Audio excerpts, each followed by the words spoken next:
नमस्कार, सवाल इंडिया का में आपका स्वागत है।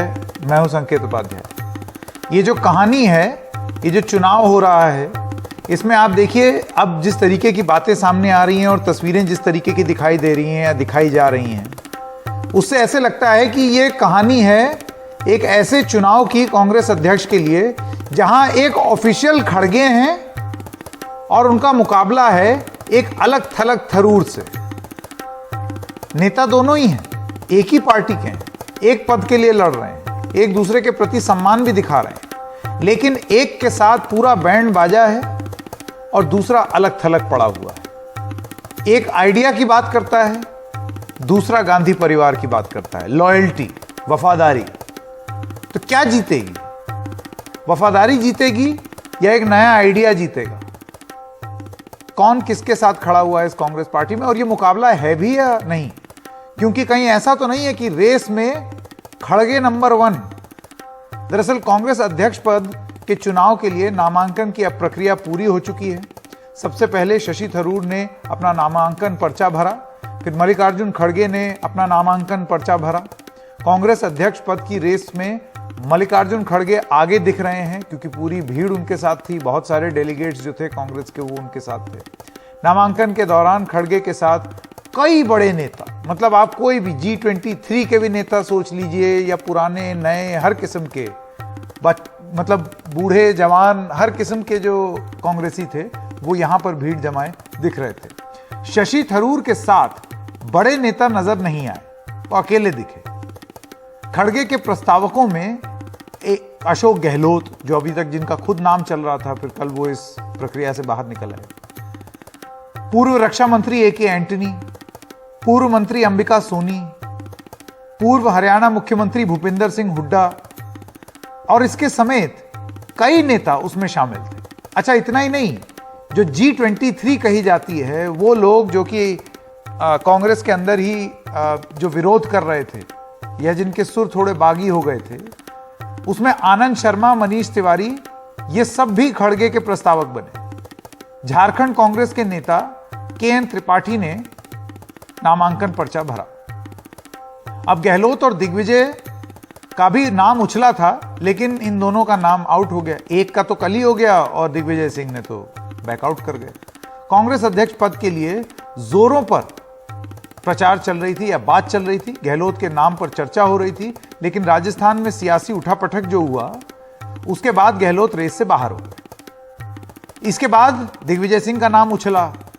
गुरुवार को दिग्विजय सिंह ने नामांकन दाखिल करने की बात भी कही, आज प्रेस कॉन्फ्रेंस होनी थी, लेकिन फिर 24 घंटे के अंदर तस्वीर बदल गई। खड़गे का नाम सामने आने के बाद दिग्विजय सिंह ने दावेदारी वापस ले ली, उनके घर गए, उनसे मिलने गए, बधाई दी।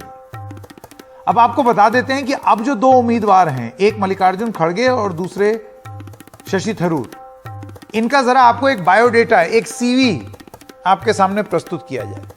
मल्लिकार्जुन खड़गे कर्नाटक से राज्यसभा सांसद हैं, राज्यसभा में विपक्ष के नेता हैं, 2009 से 2019 तक लोकसभा सांसद थे, यूपीए के समय केंद्रीय मंत्री रहे, 2014 से 2019 में लोकसभा से कांग्रेस के नेता थे।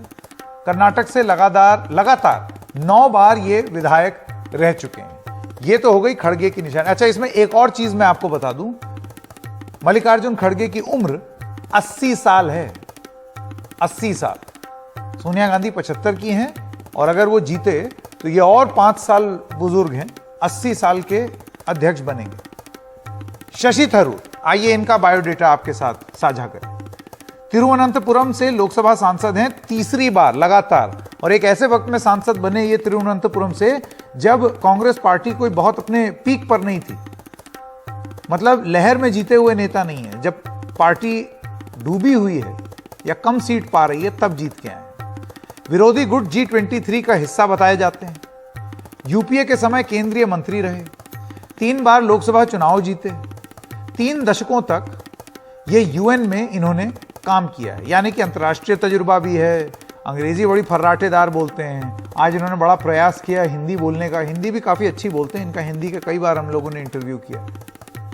तो ये दोनों दावेदार हैं, लेकिन जो बड़ा सवाल है वो यही है कि जो तस्वीरें, अब कुछ ही देर में हम आपको तस्वीरें भी दिखाएंगे कि किस तरीके से प्रस्तावक बने बहुत सारे लोग मल्लिकार्जुन खड़गे के एकदम आसपास घूम रहे थे। तस्वीरें ही सब कुछ बयान कर रही थी।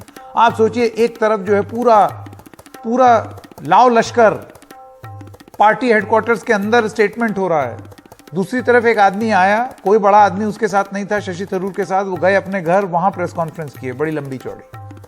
क्या मायने देखे जाएं इसके, क्या ये मुकाबला है भी या नहीं? अभय दुबे, प्रवक्ता कांग्रेस पार्टी, केवी प्रसाद, वरिष्ठ पत्रकार हैं ट्रिब्यून अखबार के, विनोद अग्निहोत्री जी कंसल्टिंग एडिटर हैं अमर उजाला के, रेणु मित्तल जी चीफ ऑफ ब्यूरो राष्ट्रदूत। आप सब लोगों का बहुत बहुत स्वागत और धन्यवाद।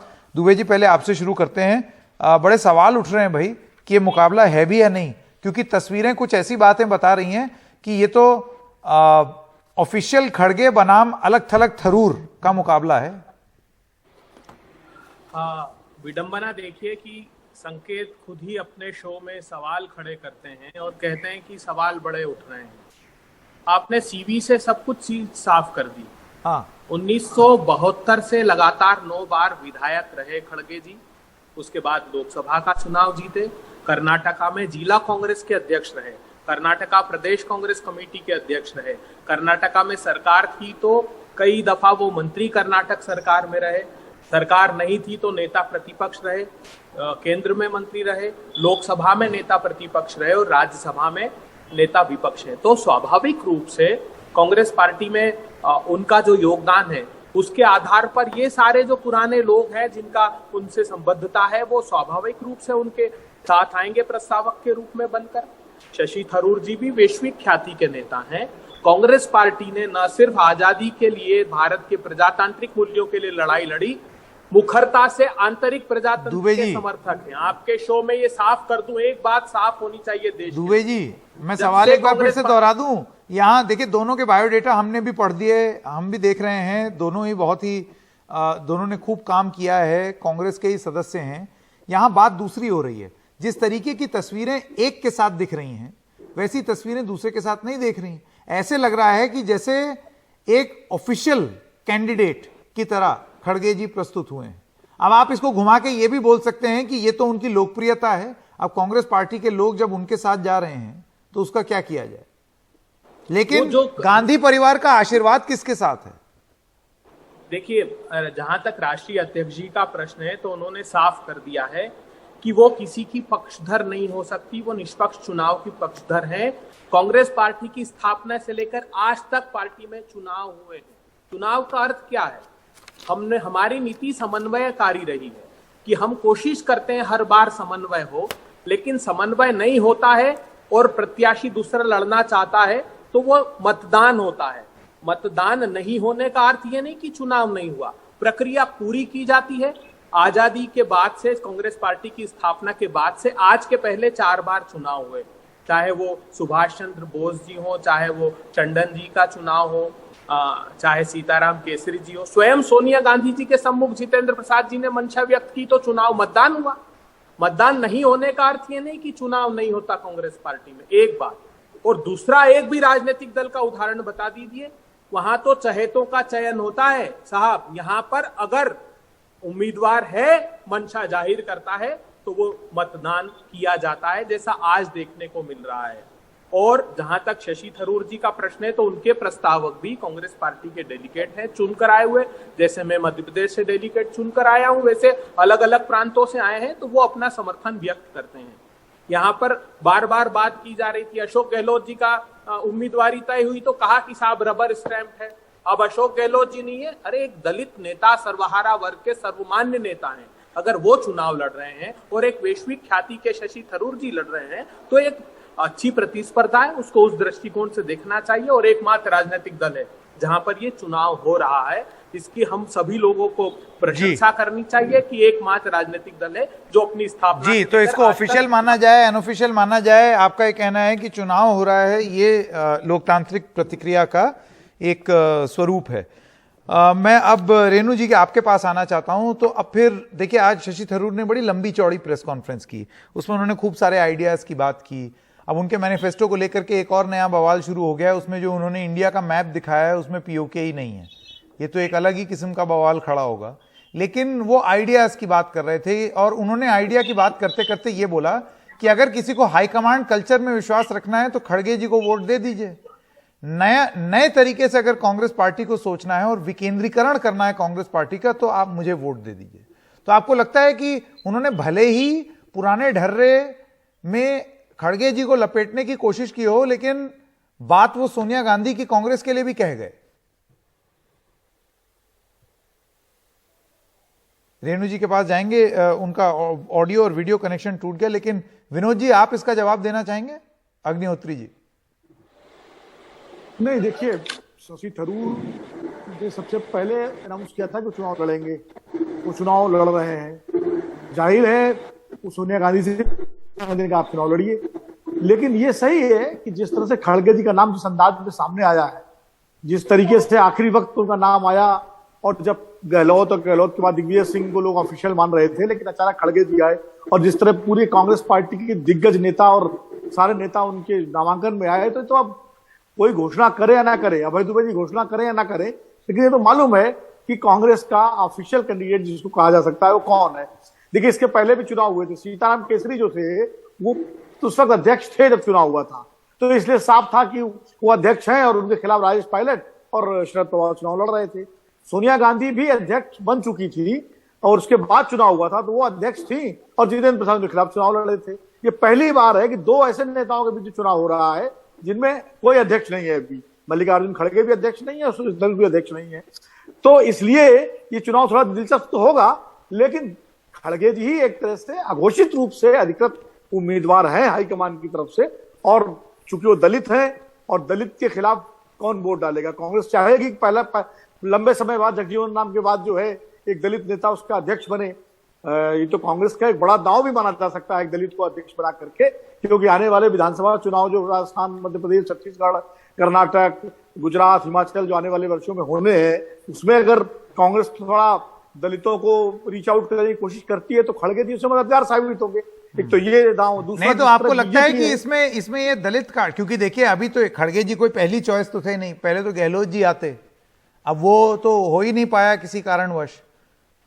तो ये वाली जो बात है, आप जो एससी कम्युनिटी का जिक्र कर रहे हैं, ये तो नहीं लागू होता। नहीं, लागू क्यों नहीं होता है भाई?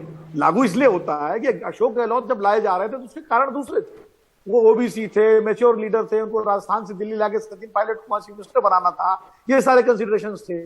जब वो बात गड़बड़ा गई, वो योजना विफल हो गई, तो अब नए योजना के तहत किसको लाना है सामने? तो खड़गे जी का दलित होना भी एक बहुत महत्वपूर्ण है, और इसीलिए चूंकि भारतीय जनता पार्टी का आदिवासी कार्ड चल चुकी है द्रौपदी मुर्मू को राष्ट्रपति बना करके, उसका जवाब देने का भी एक माकूल मौका है कांग्रेस पार्टी के लिए, इसलिए भी खड़गे जी को आगे लाया गया है। वरना वफादार तो खाली खड़गे जी थोड़ी है कांग्रेस में, बहुत सारे वफादार नेता हैं, वफादार नेताओं की कमी थोड़ी है। लेकिन जब आप चयन करते हैं किसी का, तो उसके तमाम सारी योग्यताएं और उसके क्या फायदे होंगे, क्या नुकसान होंगे, ये सब इसका कॉस्ट एंड बेनिफिट एनालिसिस होता है ना मैनेजमेंट के हिसाब से। तो वो सारा एनालिसिस, कल पूरा दिन कवायद हुई है इसको लेकर के, तमाम नेताओं से विचार विमर्श हुआ है, उसके बाद खड़गे जी का नाम आया। रात को 12 बजे खड़गे जी का जो है नाम फाइनल हुआ और इस तरह से चला मीडिया में, तो कहीं ना कहीं उसके पीछे दलित कंसिडरेशन भी है। तो रेणु जी मुझे ये बताइए, फिर इसको तो बहुत हद तक एक चन्नी मॉडल माना जाएगा। यही तो चीज पंजाब में भी हुई थी कि दो लोगों में अगर आपको कलह सुलटानी है तो फिर एक ऐसी बाजी चल दीजिए कि उसके बाद कोई कुछ बोल ही ना पाए। नहीं, देखिए, मेरे ख्याल में इसमें ये खड़गे जी बहुत सीनियर आदमी है, अच्छे आदमी है, पर ये मजबूरी के प्रेसिडेंट बन रहे हैं इस पार्टी में। चॉइस थी अशोक गहलोत, क्योंकि नॉर्थ इंडिया से किसी को लाना चाह रही थी, और वो लॉयलिस्ट भी थे। वो बहुत 40 साल हो गए गांधी फैमिली और कांग्रेस पार्टी की उन्होंने सेवा करी, और उसके बाद जिस तरह से उन्होंने रिवोल्ट किया, एक बहुत जबरदस्त झटका लगा सोनिया गांधी को कि अरे अगर ये कर सकते हैं तो कोई भी। इसमें सिचुएशन उनके लिए बहुत मुश्किल हो गई। सोनिया जी मेरे ख्याल में शॉक में थी, निकल नहीं पाई उससे, और वो ऐसा कोई एक्सपेरिमेंट नहीं करना चाहती थी जिसमें उनको लगता कि नहीं ये भी गड़बड़ा सकता है। जब नंबर 1 लॉयलिस्ट ही ठीक नहीं निकले तो 2, 3, 4, 5 तो गड़बड़ हो सकते हैं। पर रेणु जी, इस लॉजिक के हिसाब से तो उनको सचिन पायलट से नहीं मिलना चाहिए था, उनको राजस्थान सीएम बनाने के बारे में सोचना भी नहीं चाहिए था, क्योंकि 2020 में तो नहीं, देखिए वो 2 साल पहले की बात हो गई। उसके बाद सचिन पायलट ने दिखाया कि वो पार्टी के लिए काम कर रहे थे, वो कैंपेन कर रहे थे, जैसा पार्टी लीडरशिप ने कहा उन्होंने किया, उन्होंने डिसिप्लिन मेंटेन किया। अशोक गहलोत उनको गाली पे गाली देते रहे, वो चुप रहे, वो फिर भी अपना जो काम था टूरिंग करना और बाकी सब देशों में प्रदेशों में टूर करना, वो सब कर रहे थे 2 साल पर। अब सचिन पायलट का तो ऑब्सेशन है अशोक गहलोत को, इसका कोई इलाज तो है नहीं। उनको सबको पता है कि वो आखिरी दम तक कुछ भी करेंगे, सचिन पायलट को चीफ मिनिस्टर नहीं बनने देंगे। ये अलग इशू है। ये तो 2 दिन पहले की घटना है। 2 दिन पहले जो विद्रोह हुआ, जिस तरह से उन्होंने हाई कमांड को टेक ऑन किया, उनके लोगों ने कहा हाई कमांड क्या होता है, ये कुछ भी नहीं हम इनको समझते, अशोक गहलोत ही सब कुछ है। उससे एक झटका लगा सोनिया गांधी को और एक शॉक प्रोसेस में चली गई। तो ये खरगे मेरे ख्याल में एक सेफ चॉइस थे, एक तो यही तो मैं कह रहा हूं। ऐसे में फिर दुबे जी का ये कहना कि कोई ऑफिशियल चॉइस नहीं है और ये प्रक्रिया है और ये होती है, आप सब लोगों का विश्लेषण यही है देखिए ऑफिशियल चॉइस तो है कि ये तो ऑफिशियल रूप से खड़गे जी हैं, क्योंकि ऐसा कैसे हो गया कि नामांकन भरने के एकदम आखिरी दिन खड़गे जी को एकदम से एहसास हुआ कि आओ चुनाव लड़ें। अंकेश जी, आप ही के प्रोग्राम में मैंने शुरू से एक बात कही, कांग्रेस पार्टी को जिन्होंने भी ध्यान से कवर किया है, पार्टी में संकेत होता है, जैसे आपका नाम है तो माफ कीजिएगा, पार्टी इशारे से चलती है। उसको अगर इशारा मिल जाता है कि फलाना आदमी या फलाना जो है इसके ऊपर हाईकमांड का या कांग्रेस अध्यक्ष का आशीर्वाद है, तो समझ जाती है पार्टी। और जो आपने एक बात की शुरुआत में, चुनाव मतलब ये चुनाव है क्या? चुनाव तो है, हाँ, उसमें एक तरफा चुनाव होगा ऐसा लगता है। और मुझे आपने एक शशि थरूर की बात कही, जब वो नामांकन पत्र भरने गए थे, कुछ लोग ज्यादा नहीं थे। जब राजेश पायलट अपना पर्चा भरने गए थे तो उनके साथ भी बहुत कम लोग थे, और उनमें एक आदमी जो साथ गए थे वो थे राजशेखर रेड्डी। उस वक्त राजशेखर रेड्डी को बहुत कम लोग दिल्ली में पहचानते थे, सांसद जरूर थे, बाद में अलग से वो अपना उन्होंने रास्ता बनाया और आंध्र के मुख्यमंत्री बने। तो सवाल ये है कि शशि थरूर का अपना शुरू से उन्होंने रवैया बताया था कि हम वो चुनाव लड़ेंगे, उसके पीछे क्या मंशा है वो अपना प्रोफाइल। अब लेकिन जो बात उन्होंने चाहे प्रेस कॉन्फ्रेंस में जो भी कही हो, वोट कौन डालेगा? वोट तो ये 9,000 डेलीगेट डालेंगे। ये 9,000 डेलीगेट जो AICC से हुए हैं तो ये लोग डालेंगे। इनके अगर ये इनको कन्विंस कर पाते हैं वोट में तब्दील करने के लिए तो बड़ी बात है, ऐसा नहीं लगता जी। केवी प्रसाद जी, विनोद अग्निहोत्री, रेणु मित्तल जी और अभय दुबे, आप सब लोगों का बहुत बहुत धन्यवाद। ये मुकाबला होगा, लेकिन कितना रोचक होगा या कितना वन साइडेड होगा ये आगे चल के पता चल जाएगा। औपचारिक खड़गे बनाम अलग थलग थरू। एक छोटे से ब्रेक के लिए रुक रहे हैं, अभी हाजिर होंगे।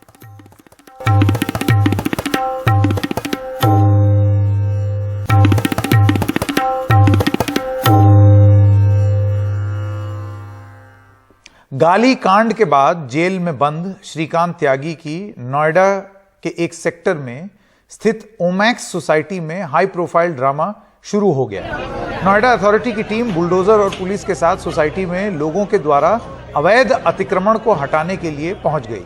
इस बीच सोसाइटी के लोगों ने गेट पर धरना प्रदर्शन शुरू कर दिया, लेकिन प्रदर्शन के बाद भी बुलडोजर अंदर गया और अवैध अतिक्रमण को हटा दिया, ठीक उसी तरीके से जैसे श्रीकांत त्यागी का अवैध अतिक्रमण हटाया गया था। देखिए हमारे सहयोगी सौरभ शुक्ला की ग्राउंड रिपोर्ट। हम इस वक्त देख सकते हैं बुलडोजर की कार्रवाई जो है वो ग्रैंड ओमैक्स सोसाइटी, ये श्रीकांत त्यागी की सोसाइटी है, यहाँ पर ये बुलडोजर चल रहा है। आप देखिए यहाँ से अवैध निर्माण जो है लोगों ने इंक्रोचमेंट कर रखा था, वहां से इंक्रोचमेंट गिराया जा रहा है, हटाया जा रहा है। टीन शेड के जरिए लोगों ने अपना ये निर्माण कवर किया हुआ था, उसको गिराया जा रहा है। लोगों को 48 घंटे का 2 दिन पहले टाइम दिया गया था और कहा गया था कि आप अपना अवैध निर्माण हटा लीजिए, पर लोगों ने हटाया नहीं। जब आज सुबह नोएडा अथॉरिटी की टीम पहुंची तो लोग ताला डाल करके गेट पर बैठ गए थे। तो आप देखिए यहाँ पर, आप पीछे से जैसे बुलडोजर घुसा है, यहाँ पर पुलिस बल तैनात है और अवैध निर्माण हटाया जा रहा है। श्रीकांत त्यागी की पत्नी और त्यागी समाज का ये मांग थी कि जिस तरीके से श्रीकांत त्यागी के घर पे बुलडोजर चला, वैसे ही जो है बुलडोजर दूसरे लोगों के घरों में चला जाए, क्योंकि कानून सबके लिए बराबर है। अगर श्रीकांत त्यागी ने जो कंस्ट्रक्शन कर रखा था वो इलीगल था, तो जो दूसरे लोगों ने टीन शेड डाल रखे हैं या अवैध अतिक्रमण कर रखा है अथॉरिटी की इजाजत के बिना, वो भी इलीगल है। तो अथॉरिटी ने 48 घंटे का टाइम दिया था, मियाद पूरी हुई, तो बुलडोजर बहुत मुश्किल से अंदर घुसे हैं क्योंकि सोसाइटी के लोग ताला डाल करके बाहर धरने पर बैठ गए थे और अब बुलडोजर अंदर घुस गए हैं और अवैध निर्माण जिन लोगों ने किए थे उनके घरों को गिराया जा रहा है। तो अब देखिए ये 2 फ्लैट हैं,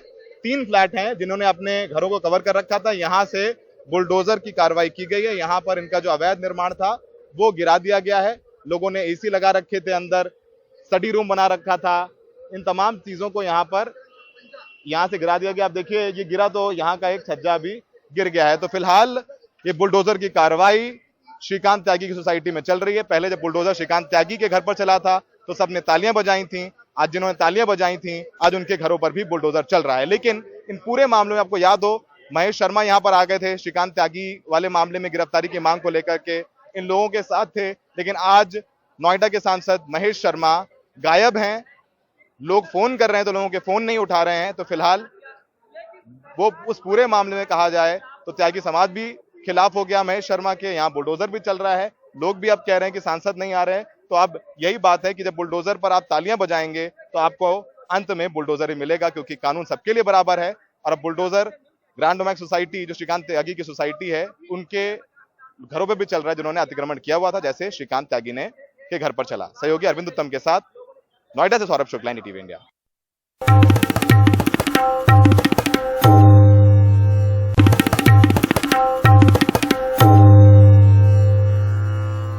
प्रधानमंत्री मोदी ने आज गांधीनगर में मुंबई तक अपडेटेड वंदे भारत ट्रेन को हरी झंडी दिखाई। इस दौरान उन्होंने कहा कि एक बार जब लोग इस ट्रेन में यात्रा करेंगे तो वो फ्लाइट के मुकाबले वंदे भारत ट्रेन को प्राथमिकता देंगे। मैं वंदे भारत ट्रेन में देख रहा था, आराम से मैं लोगों से बातचीत कर रहा था क्योंकि कोई आवाज ही नहीं थी बाकी। इसका मतलब जो लोग हवाई जहाज के आदी हैं उनको अगर ये आवाज के विषय में ज्ञान हो जाएगा, मैं पक्का मानता हूं वो हवाई जहाज नहीं वंदे भारत ट्रेन पसंद करेंगे।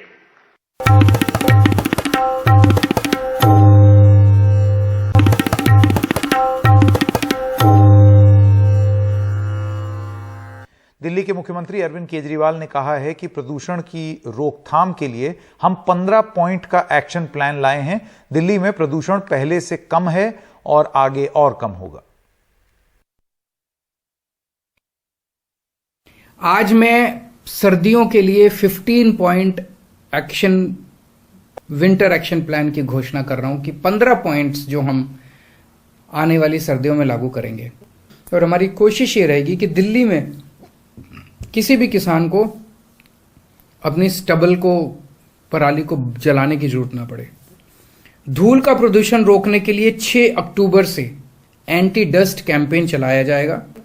सड़क से जो प्रदूषण उठता है उसके लिए हमने 80 रोड स्वीपिंग मशीनें लगाई हैं ताकि उसकी वजह से प्रदूषण ना हो।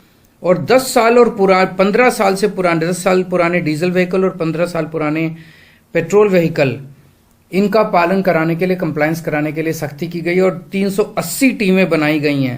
तो हमारा प्रयास रहेगा, हम भारत सरकार के साथ मिलके, CAQM के साथ मिलके, NCR के सभी राज्यों के साथ मिलके प्रदूषण को कम करने की कोशिश करेंगे।